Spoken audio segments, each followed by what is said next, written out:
Well, hello, and thank you so much for joining us for this edition of On the Horizon. We are glad that you decided to push play or camp here for a while and catch this episode, because we have a very special guest today. Her name is Kelly Colangelo. You have probably seen her around here. She is part of the Get Crew.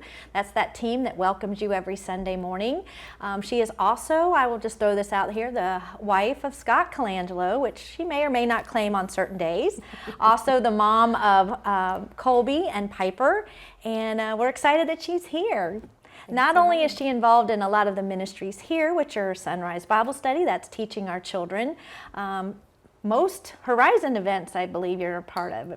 The Christmas store, Face the Fear sometimes. We really grabbed her and talked her into it a few times. Egg hunts, things like that. Very involved, and glad that you're here and your family is here. But there are some other things that you do I am aware of, and there may be more, so you can let me know. But she is a teacher at Circle School. Christian School? Circle Christian School. Circle Christian, that's what it's called. I should know that. That's okay. Circle Christian School. So you can tell us a little bit about that. We'll start there. Absolutely. Well, thanks for having me. I am a 6th grade teacher at Circle Christian School. Love hanging out with my students during the day. As they come in, they are homeschooled, but then I see them 1 or 2 days a week and give them some stuff to work on for the rest of the week. So parents and I partner as their educators. Now, how did you get involved in that? Well, a little shout out to Gretchen. Gretchen Simmons was teaching 6th grade there, and she said to me, I really need a 6th grade teacher. And I was like, no. But she worked on me for a long time, and the time was right for our family. I had taken a leave of absence from teaching in the public school when our kids were born, and so it was time for me to get back to it a little bit. And so I jumped in and just have kind of taken on more roles as the years have progressed that I've been there, but this is my sixth year there. Is it really? Mm-hmm. Time flies. Wow, I was thinking 2 years, but No, 6 years you've been year doing that. at 6th grade. Nice. Yes. Yep. Okay. So, yeah. Well, cool. Yep. Well, So. I would think it's kind of.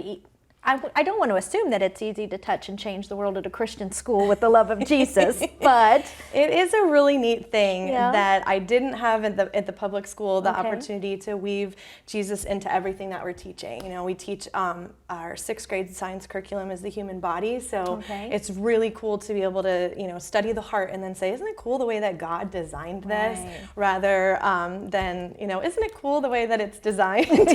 So I love that we can talk about him in history, in science.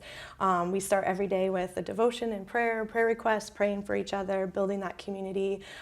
So yeah, it's a really neat place to be. cool environment. Yeah, For sure. Neat. Yes. Yep. All right. And one of the other things that you do is you are with Trades of Hope. Yes. And I love Trades of Hope. If you don't know what it is, she's going to tell you. And women, let me just say before she even starts, you can never have enough jewelry.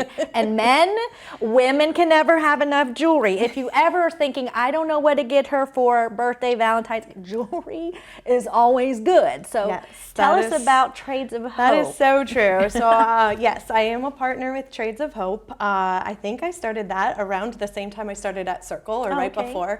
So it's been about 6 years.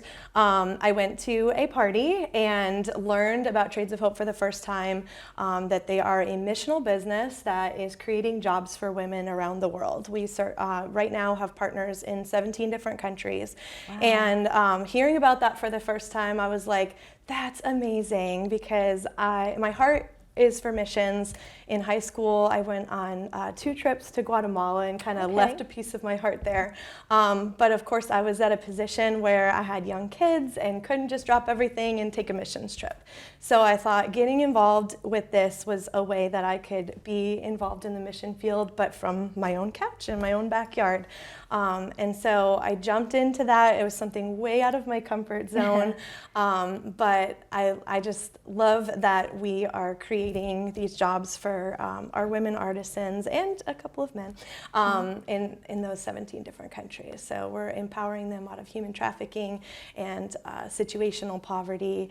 And it's been neat. I've been able to meet some artisans in person, so to Oh, hear their neat. stories. Do they bring them to the States to do They that? do, For like a yes. conference? Yep. Okay. And so hearing this sweet girl from Guatemala, which was cool too, share about what the difference this job has made for her and her family, because it not only benefits her, but when a woman receives a job, usually it is empowering the whole family. And so that's been really cool. So I thank you for your support, and the women and men in our church who have stepped in.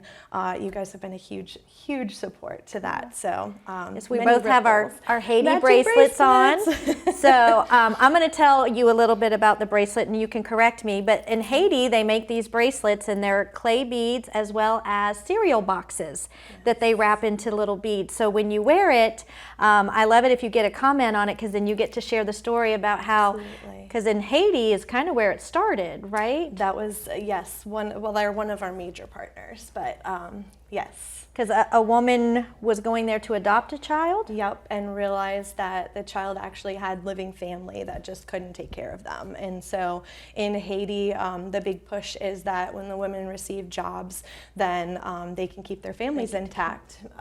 So in each country, there's a little bit different drive. A lot of countries, the push is education, and so that was near and dear to my heart as well. But you know, education isn't free everywhere, that we take for granted when we have to get up and go to school. And so that was another push for me to get involved. We have artisans that have disabilities in certain countries, and so that gives them opportunities that they wouldn't have otherwise. So every country has like its own kind of group of people that it helps. But yeah, that's cool. The Haiti story. And this is Trades of Hope. I'm just pointing out, and my little red bracelet is Trades of Hope, and her earrings are Trades of Hope. And so sometimes too, I know the ladies at the church have done this, but we buy pieces and wear them, and the first person that comments on them, then we give it as a gift and be able to share the story and point. And so trying to just expand that reach and helping women recover from, or be able to keep their families together, or recover from accidents that have happened, because I know some of the artisans are victims of having acid thrown on them. So tragic story. A lot of times I end up picking the piece because I like the story, not even so much the jewelry, but oh my gosh, I want to support this family, this woman. Too.